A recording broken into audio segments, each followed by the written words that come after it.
Nos deux invités. Alors, bienvenue pour cette table ronde.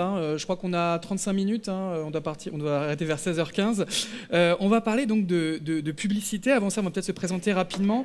Alors, Dominique Kierman-Demou, vous êtes à ma droite. Vous travaillez chez Mondelez. Vous êtes directrice média Western EU, donc Europe de l'Ouest. Mondelez, Mondelez, on pourrait presque dire. C'est un groupe qui vend des friandises. Alors, Ça marche, oui. ça marche. Alors, Mondelez International, en fait, c'est 30 milliards de net revenus dans le monde entier. Ça couvre 165 pays, 100 000 collaborateurs. Donc, je suis un petit peu petite dans ces 100 000. Et 3 catégories de produits, principalement en France. Enfin, en tout cas, en France, 3 catégories de produits. Le biscuit, chocolat et gum and candy. Et après, si je vous dis les marques, je pense que là, enfin, je créerai de l'appétence chez vous. Vous pouvez en citer quelques-unes, c'est bientôt l'heure de goûter. Lu, Granola, Mikado, Rocher Suchard, Hollywood, Malabar, Carambar, etc. Très bien. À votre droite, Élise Mazurel, vous êtes directrice marketing chez Klépierre. Klépierre, un grand nom du centre commercial. Oui, même si je pense que ça reste quand même la boîte la moins connue du CAC 40, parce qu'on est rentré en décembre dernier au CAC 40. Donc on gère en effet des centres commerciaux, plus de 150 dans 16 pays en Europe. Et on a aujourd'hui par an 1,2 milliard de visiteurs qui passent par nos centres. Donc on est un gros hub d'audience avec beaucoup de visiteurs. Voilà. Très bien. À votre droite, le canapé des garçons avec Pierre Jaladi, qui est directeur marketing chez BMW, un grand constructeur automobile allemand, mais pas que, parce que je crois que vous vous intéressez aussi aux marques britanniques. Oui, effectivement. Bonjour à tous. BMW Group, c'est 3 marques. C'est Mini, BMW et Rolls-Royce. Et pour la marque BMW, en fait, nos 100 ans cette année. On était dans Bon anniversaire. Merci beaucoup. C'est une femme, une femme d'un âge respectable. Et on était un constructeur les 100 dernières années. On se projette à l'avenir comme un fournisseur de mobilité individuelle. Et on va développer cette notion dans un instant. À votre droite, Morad Adjaoud. Bonjour. Vous êtes Head of Growth and Acquisitions chez Appen. Alors là, on est plutôt dans la start-up. La société est assez récente. Présentez-vous. Assez récente, une appli de rencontre. Une plateforme sociale qui aide à retrouver les gens qui se croisent. Voilà, donc une application de rencontre, vous n'avez pas bien entendu. Une application de rencontre, aujourd'hui présent dans une quarantaine de pays, plus de 24 millions d'utilisateurs, un nouveau million d'utilisateurs par mois, en une vingtaine de langues. Notamment grâce à vous, et vous allez nous expliquer dans quelques mots comment vous faites. On va dire que j'y contribue un peu. Un tout petit peu. Ouais. Et à votre droite, Mathieu Rostam-Kolaï, qui est vice-président de Mozoo. Comment est-ce qu'on présente Mozoo, un pur player de la publicité mobile? Oui, bonjour à tous. Mozoo, c'est un groupe de marketing mobile français indépendant, surtout connu pour ses marques commerciales Suricat et Nombat. On opère sur tout le spectre de la publicité mobile, des campagnes les plus performances aux campagnes les plus branding. En quelques chiffres rapidement, c'est 5 bureaux, donc Paris, Londres, Hong Kong, San Francisco, Los Angeles. Et sur cette année, c'est un peu plus de 1000 clients, 5000 campagnes différentes, donc sur toutes ces thématiques. Très bien, alors on va échanger au cours de cette grosse demi-heure sur le sujet du mobile. Et je vais peut-être commencer par vous, Dominique, avec une question chiffre. Que pèse concrètement aujourd'hui le mobile dans votre stratégie publicitaire? Alors, en fait, aujourd'hui, on investit 30% de nos investissements médias sur le digital. Et parmi ces 30%, on fait 60% sur le mobile. Donc, on a une grosse part sur le mobile. Et c'est une part que vous estimez à hauteur du marché, à hauteur des enjeux? Vous êtes en avance plutôt sur vos concurrents directs, je crois. On est en avance sur nos concurrents directs. Par contre, on est en parfaite cohérence avec l'usage de tous nos consommateurs, puisque en fait, nos marques touchent 95% des Français. Donc, on est en ligne avec ce qu'ils font. Ça, c'est sûr. Très bien. Élise, si on déposait la même question, que pèse le digital, le non-digital et le mobile dans le digital? Alors le digital, nous on est à près de 40% en investissement. Et au sein du digital, on est à 80% sur le mobile.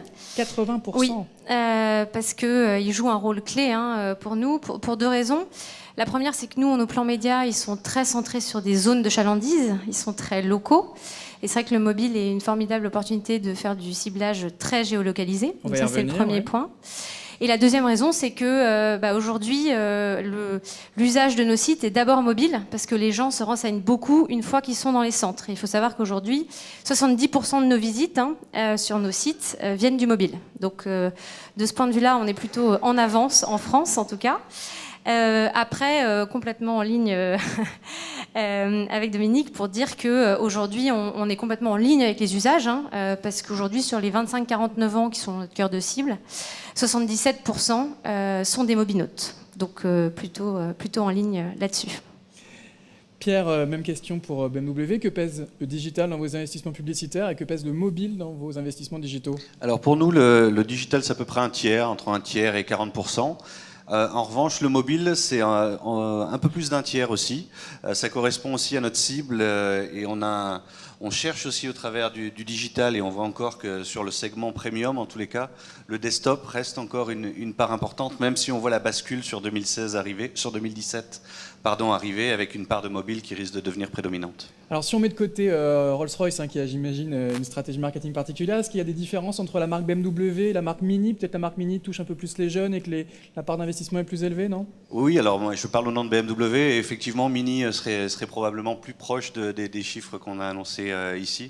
En tous les cas, sur BMW, on est autour de 40% sur le mobile.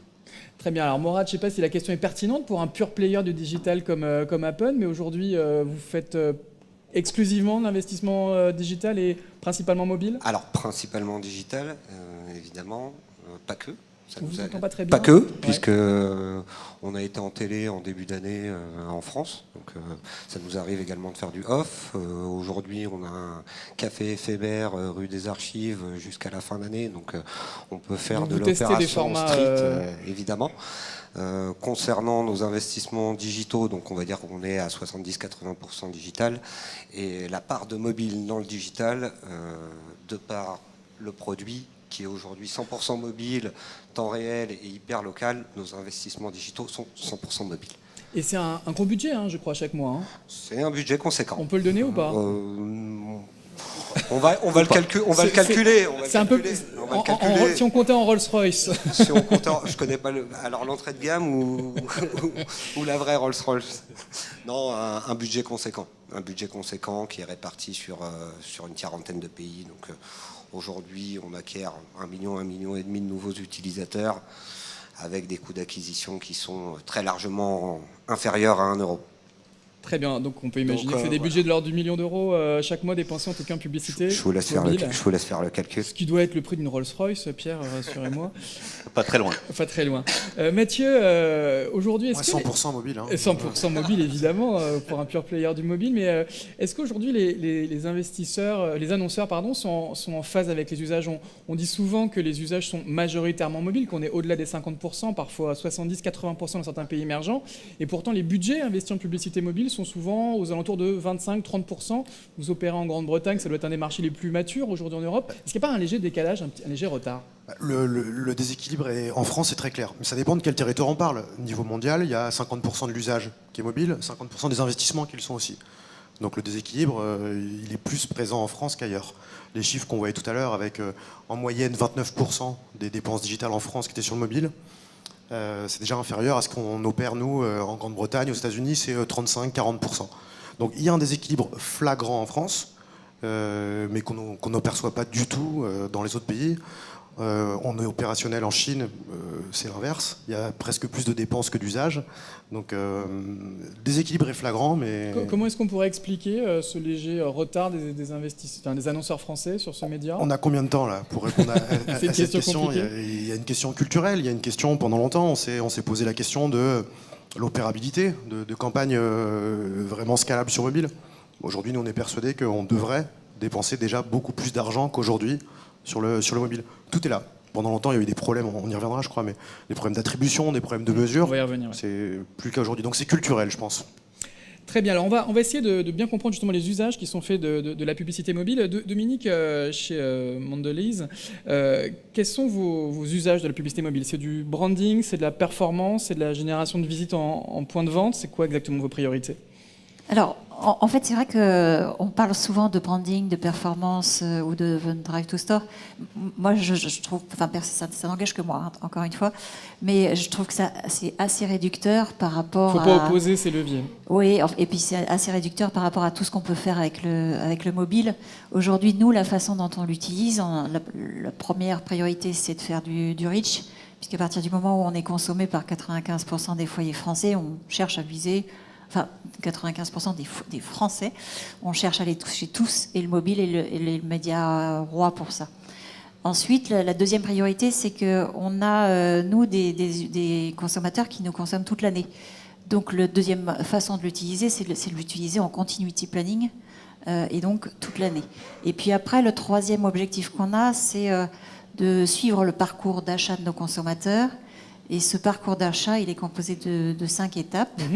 Je ne vais pas rentrer peut-être aujourd'hui là, sinon je monopoliserai la conversation, mais en tout cas, tout ce que je peux vous dire, c'est que les 5 étapes. Oui, la première, c'est ce qu'on appelle Encounter, c'est tout ce qui a trait à la notoriété.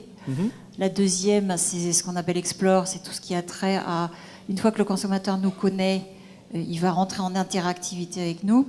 Une fois qu'il nous connaît et qu'il rentre en interactivité, il va acheter, c'est la troisième phase, la phase Buy. Une fois qu'il a acheté, on va le pousser à réacheter. C'est ce qu'on appelle la phase experiment, c'est lui faire vivre une expérience ultra enrichie. Et la dernière phase, c'est la phase share, où il va partager son expérience avec ses amis, sa famille, etc. Et en fait, on s'aperçoit que le mobile travaille toutes ces phases-là. Alors, pour nos marques, on a une trentaine de marques qui communiquent, on ne fait pas les 5 phases, mais on voit bien que le mobile sert toutes ces phases-là.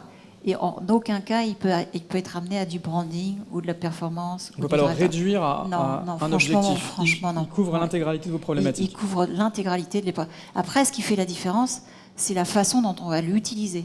Mais le mobile en lui-même est tellement puissant qu'il peut répondre à tous nos objectifs. Élise, vous nous le disiez, hein, votre approche, elle était assez géolocalisée. L'objectif du mobile pour vous, c'est de générer des visites dans les centres commerciaux, chez vos clients finalement, qui sont les commerçants qui prennent des espaces dans vos centres commerciaux. Tout à fait. Nous, vraiment, notre enjeu clé, hein, c'est de générer du trafic qualifié dans nos centres et bien sûr chez nos retailers, puisque c'est ce qu'on leur apporte finalement, cette génération de trafic dans nos centres. Ce qui est vrai, c'est que le mobile a cette vertu de permettre un ciblage extrêmement géolocalisé. Il en a une autre qui est intéressante et qui a émergé depuis peu avec toutes les nouvelles technologies qui sont mises à disposition. C'est le fait de pouvoir faire le lien entre justement l'exposition mobile et la génération de trafic physique, ce qu'on ne pouvait pas faire historiquement. Grâce à la mise en place de boîtiers qui détectent l'ID téléphonique. Et donc on est capable de croiser les gens qui ont qui ont vu notre publicité mobile et qui sont ensuite venus dans notre centre. Et du coup, ça nous permet de finalement avoir une mesure beaucoup plus précise de tout l'achat mobile qu'on peut faire et qu'historiquement on n'avait pas. Donc ça, c'est vraiment aussi un des points stratégiques qui nous fait, et qui explique le parti pris qu'on a d'investir à hauteur de 80% sur le mobile. Et on reviendra sur les ROI tout à l'heure dans une autre question. Et juste pour compléter, moi je suis complètement d'accord aussi avec Dominique sur un point, c'est que c'est toujours un peu atypique. Enfin, je trouve que maintenant, ça n'a plus tellement d'intérêt d'opposer branding et business ou branding et drive to store. Parce que d'abord, le business est quand même clé, mais que finalement, toute exposition publicitaire nécessite une stratégie de contenu et que la création, elle joue un rôle clé. Et c'est pas parce qu'on a des investissements et des choix d'investissement drive to store ou héroïstes qu'on travaille pas la stratégie de contenu.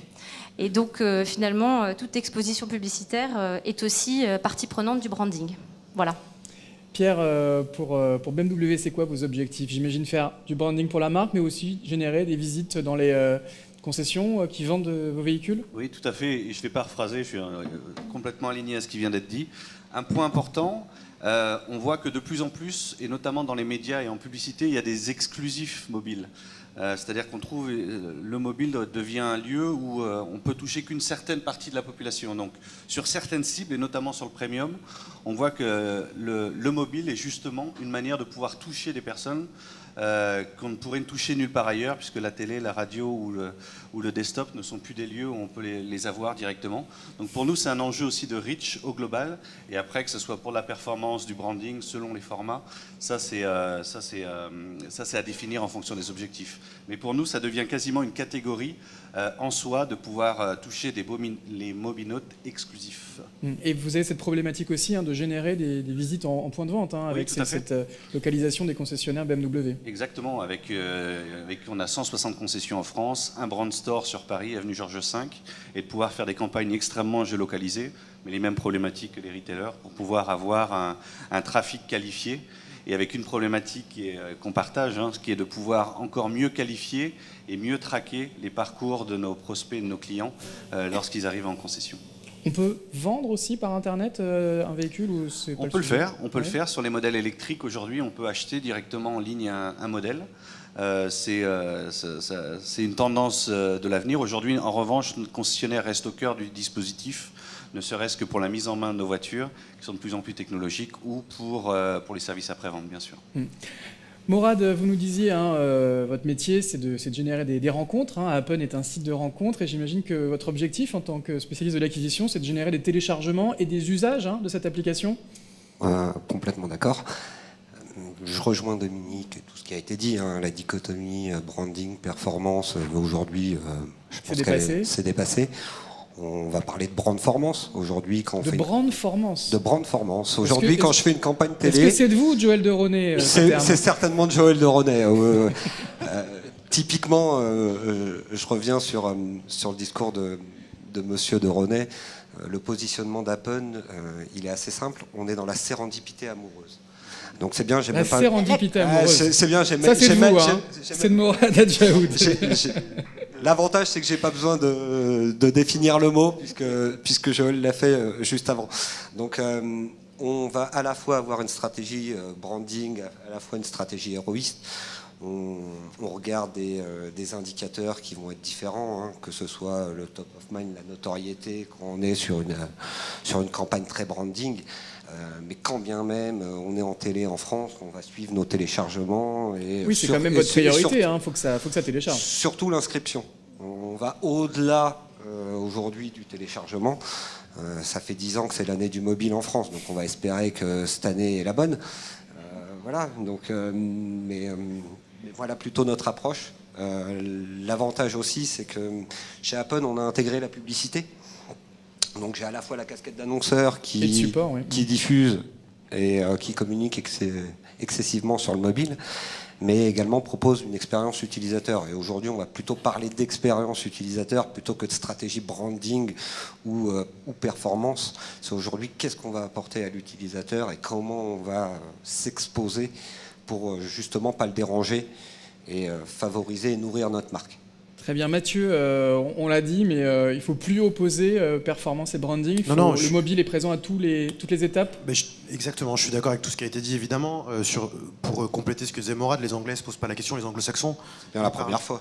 Ouais, ils parlent de user-friendly performance, ou je l'ai noté, de ROI-focus branding.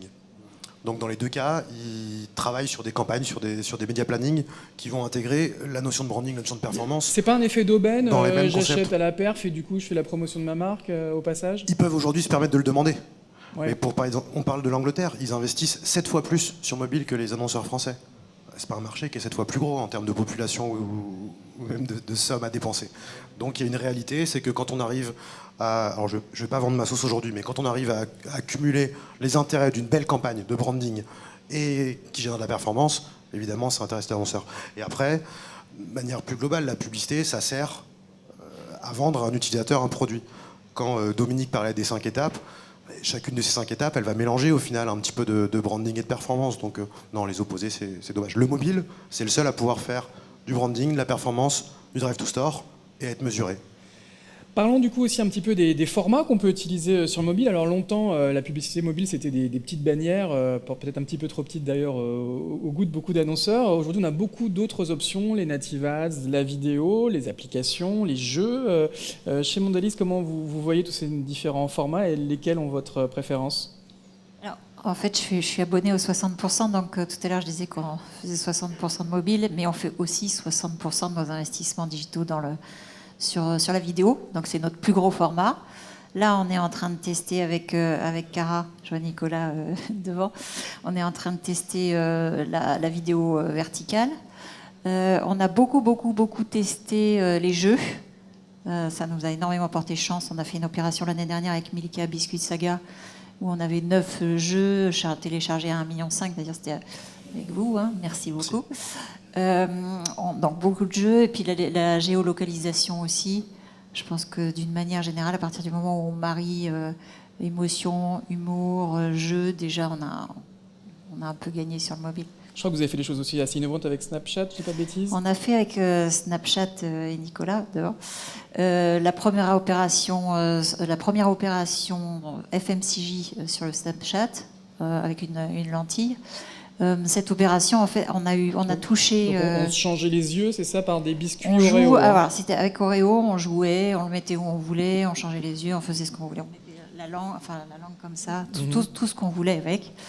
Et on a touché 2,5 millions, enfin en tout cas 2,5 millions de nos consommateurs ont joué avec la marque. D'accord. Mais j'imagine, voilà, dans le jeu Milka ou dans l'application Snapchat, c'est l'idéal pour l'annonceur, c'est que le consommateur s'approprie votre marque et joue avec. C'est le Graal.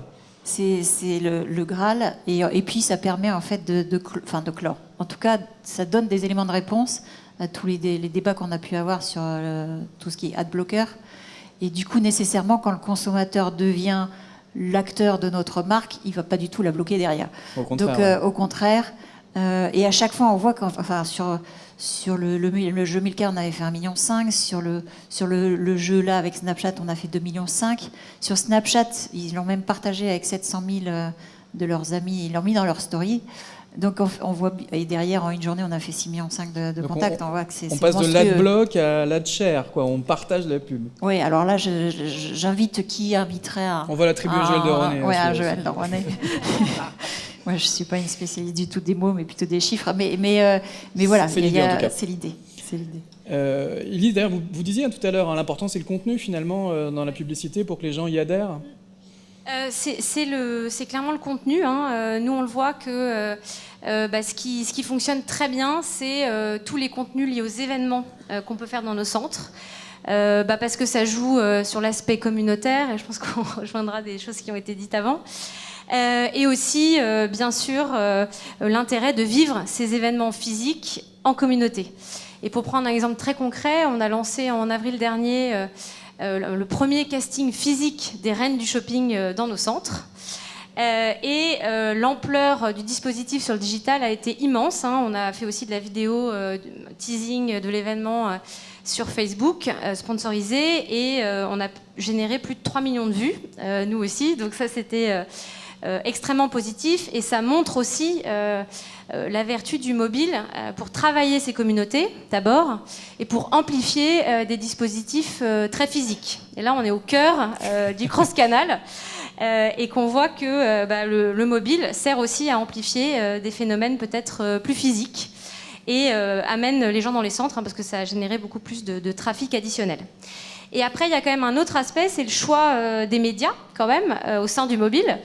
Enfin, des canaux, et c'est vrai que nous on privilégie beaucoup le search payant, parce que les gens, c'est au cœur de leur requête, donc par définition c'est moins intrusif, et on privilégie aussi beaucoup Facebook, comme je l'ai dit, parce que là encore on est dans le newsfeed, donc par définition c'est moins intrusif. Donc c'est à la fois le choix du contenu, mais aussi le choix des canaux médias derrière, pour être moins intrusif et du coup plus efficace. Voilà. Claire Geladi, une marque comme BMW accorde beaucoup d'importance à l'expérience de ses clients. Est-ce que vous avez la même attention en matière de médias? Est-ce que l'expérience utilisateur du mobinote, c'est aussi un sujet important pour vos publicités? Oui, d'autant plus que pour nous, le mobile, c'est à la fois un média, mais c'est aussi un outil. C'est aujourd'hui le lien qu'on a avec sa voiture. On est capable de la démarrer, de la climatisé, ce qui était très agréable ce matin avant de prendre la voiture, et par avance. Donc pour nous, il y a des vrais enjeux et on peut faire de très belles campagnes brand avec de la vidéo sur des supports très très définis. Vous aussi, vous privilégiez la vidéo désormais ? La vidéo, c'est indispensable pour nous. En tout cas, c'est le cœur de notre dispositif.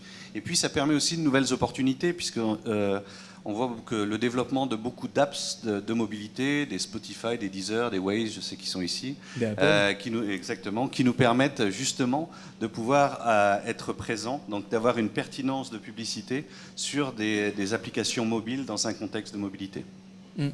Mourad, pour faire la promotion de Happen, quels sont les types de formats que vous privilégiez ? Les native ads aussi, ou la vidéo ? C'est peut-être moins important la vidéo pour vous ? Alors nous, on va dire notre leitmotiv, c'est de tout tester. Donc aujourd'hui, j'ai pas de règles. Je suis présent dans une quarantaine de pays avec des usages qui sont différents. Donc je teste tout. Donc ça va de la vidéo au format statique, à la vidéo verticale, à la vidéo carrée, à la vidéo 16:9. Voilà, la vidéo a une part importante évidemment, mais on va tous tester énormément de formats. On privilégie évidemment Facebook qui génère une grosse source de trafic et qui impose, à l'instar de Snapchat avec sa vidéo verticale, aujourd'hui, ces formats nous seront imposés par ces médias. Donc, c'est une bonne chose ou une mauvaise chose ? Finalement, ils ont une volonté sur l'UX qui est pas si mauvaise que ça. Alors, ils ont une volonté sur l'UX qui n'est pas si mauvaise que ça, mais si je reviens sur les nouvelles de la semaine dernière où certains acteurs sont jugés partis... Ah oui, on en parle juste après. Donc, à un moment, ça peut poser un... C'est un autre sujet, mais en tout cas, sur voilà, la notion du X, c'est un sujet important. Mais sur la notion du X, c'est un sujet important. Alors, nous, on est très exigeants, à la fois en tant qu'annonceur et à la fois en tant que publisher.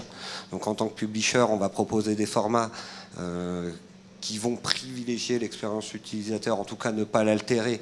Et vraiment, c'est des formats qui vont être très natifs, très intégrés, et qui reprennent les codes aujourd'hui actuels. Donc on est sur de la vidéo verticale. Et en tant qu'annonceur, je teste, et c'est vrai que la vidéo fonctionne énormément, quel que soit le canal. Voilà, nous on fait aussi du search. Bien sûr. Mathieu, très rapidement, la solution, l'équilibre, c'est quoi ? C'est par exemple la vidéo sans son, c'est à la fois un format qui est impactant et qui respecte, qui n'est pas trop intrusif pour pas trop gêner le mobinaute ? En tout cas, c'est le respect de l'expérience utilisateur. C'est ma thématique de prédilection depuis 3 ans. Pour pas reproduire sur le mobile les erreurs peut-être qui ont été faites sur le web ces dernières années. Le plus important, c'est encore une fois, et ça Joël de Ronel disait tout à l'heure, c'est de comprendre les mobinautes, de comprendre leurs usages, de voir ce qu'ils consomment, comment ils consomment. Après, la typologie de formats utilisés, leur taille, la nomenclature qu'on va utiliser pour les définir, c'est pas le plus important. Le plus important, c'est d'être capable, à chaque affichage de publicité, quelle qu'elle soit, de respecter l'expérience utilisateur, de l'étonner et de l'engager. À partir du moment où on arrive à faire les trois, et on l'a fait pour BMW, pour Mondelez, avec des formats le plus innovants possible, normalement, on a la moitié du défi qui est remporté. Très bien. Il nous reste 7 minutes, on va aller très vite sur un dernier tour de table. Dominique, évidemment, il y a une question qui est celle du retour sur investissement. Aujourd'hui, le mobile, c'est plus rentable que l'ordinateur, c'est même plus rentable que le téléviseur ? Alors, ce qu'on a constaté, effectivement, c'était que c'est très rentable. Après, on a un énorme challenge collectif, je trouve, par rapport à la télévision.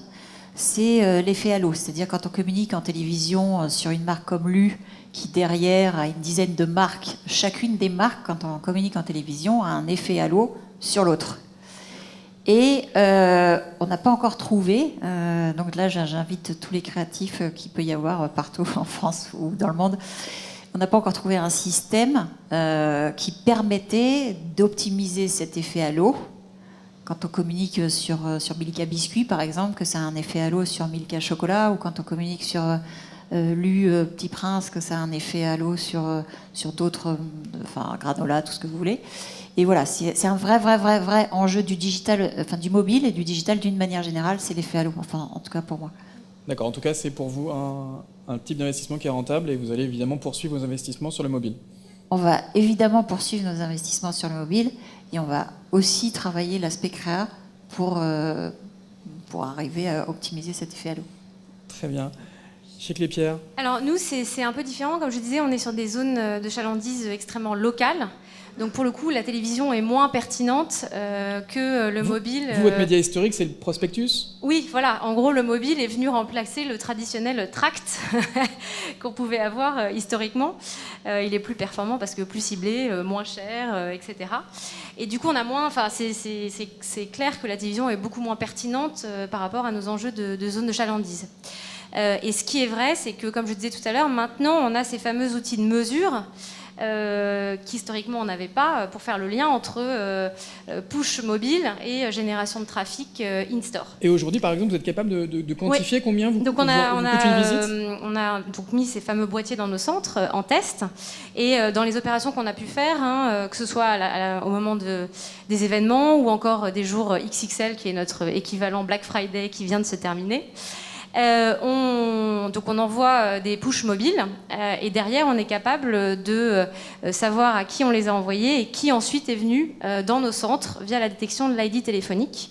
Et on est même capable derrière de retargeter parce qu'on sait qu'ils sont venus pour le Black Friday, donc a priori ils sont plutôt promophiles et plutôt intéressés par nos retailers, donc on est capable ensuite de leur retargeter des offres. Et du coup ça vous coûte combien? Et alors justement, dans les premiers tests qu'on a pu faire, aujourd'hui on a 10% des personnes exposées qui sont venues dans nos centres, ce qui est plutôt un très bon ratio de transformation. Après, ça reste sur des tests, donc à lire demain à plus grande échelle, et avec un coût à la visite de 1,2 € en moyenne, ce qui est plutôt très raisonnable aussi pour ce type d'opération. Voilà. Donc un média rentable sur lequel vous allez poursuivre vos investissements. Exactement. Pierre, également, très rapidement, pour vous, c'est un média rentable pour promouvoir la marque BMW ou pour attirer des prospects en concession? Alors pour nous, comme je l'évoquais tout à l'heure, sur les exclusifs mobiles, c'est même indispensable. C'est le seul moyen de les toucher. Et sur la dimension premium, c'est un axe extrêmement important. Pour nous, l'enjeu, c'est aujourd'hui, on utilise le mobile comme un des éléments du mix. Un des enjeux pour nous, et sur 2017, ça va être un axe important, c'est de pouvoir trouver le bon équilibre entre puissance, qualité et impact dans ce qu'on veut faire, c'est d'avoir un mix qui puisse être équilibré, intégrant le mobile, de telle sorte à ce que le mobile ne vienne en amplification d'une campagne globale et pas uniquement en complément ou pour toucher des cibles spécifiques. Donc pour nous, un enjeu, c'est vraiment un enjeu de mix dans les années qui viennent, et aujourd'hui indispensable sur une certaine cible d'exclusif. Oui. Morad, on le disait, évidemment, c'est un levier sur lequel vous investissez beaucoup, vous y croyez. Néanmoins, il y a toujours ce doute qu'on peut avoir avec certains acteurs qui sont jugés partis. Ça serait ça qu'on pourrait encore améliorer? Oui, c'est un point qu'on pourrait améliorer. Après, la rentabilité du mobile aujourd'hui, elle est plus à justifier. Vous parliez d'un coût d'acquisition de l'ordre de 1 € pour télécharger une application, c'est quand même très compétitif. Non, mais on est beaucoup moins. On est beaucoup moins. Non, l'important, c'est le mix média qui va s'opérer et quelle synergie on va trouver entre le on, le off. La télé, si on pourrait parler de watermarking, d'expérience second écran, il y a énormément de dispositifs qui vont aller mixer le on, le off, le brand, la perf, le mobile, le desktop, la télé. On parle des bots, on parle de la réalité virtuelle. Aujourd'hui, c'est quel mix pertinent va permettre de nourrir ma marque et d'apporter de la valeur ajoutée à mes utilisateurs. La clé, c'est l'utilisateur. On parle du X, on parle d'expérience. Peu importe le format, le support, si, comme disait Mathieu, on arrive à engager l'utilisateur, à lui parler au bon moment sans le déranger, il n'y a aucune raison que ça ne marche pas.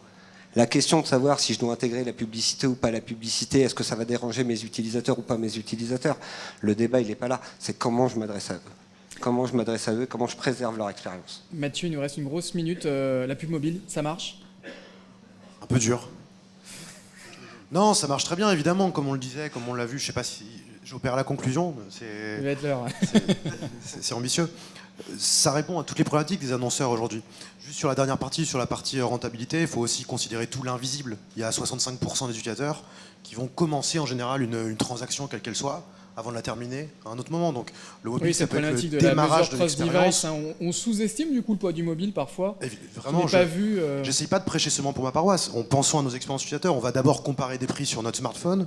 On va regarder le chemin le plus court pour aller au magasin avant de s'y rendre.